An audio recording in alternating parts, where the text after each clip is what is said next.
Welcome to the programme. The World Health Organization has issued a stark warning that the new coronavirus may never be fully eradicated. Instead of waiting for a vaccine, the UN agency says communities should focus on reducing and monitoring transmission, and governments should act quickly at the first sign the disease is coming back. There's a long way to go before there's going to be any bells unrung in this response. So I think we need to be clear about that.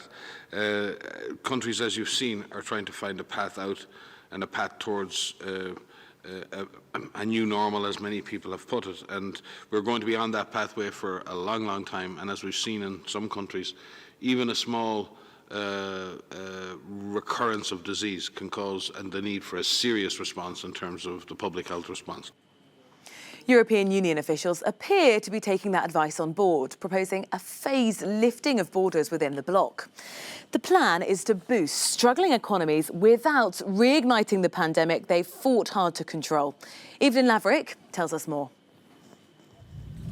Deserted beaches, empty hotels and closed restaurants.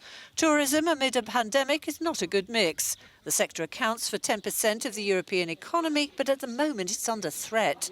Brussels, however, is proposing a phased lifting of borders to free up travel. It's taking a softly approach. Every member state have to assess the situation on the pandemic and for their healthcare capacity and also for the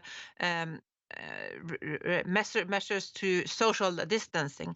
And from that, they will assess whether it's the right time to lift the restrictions on internal borders.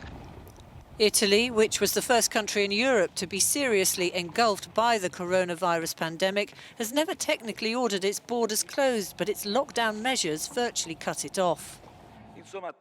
Its government has promised a further support package, this time for the self-employed. And an emotional agriculture minister announced measures guaranteeing illegal immigrants doing vital work on farms and in homes health coverage in the face of the COVID crisis.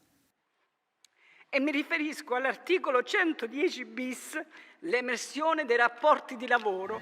Kickstarting struggling economies has been behind the drive to get people back to work across Europe. Many in England, not the devolved countries where people are still being told to stay at home, resumed their commute to work, but with varying degrees of success at social distancing. The UK is headed for a significant recession, says its finance minister. Summer holidays may just be a dream this year, but at least garden centres are open again. I could never really understand why they were closed for the plants anyway, because you can do the distance without any trouble at all. Evelyn Laverick, Euronews.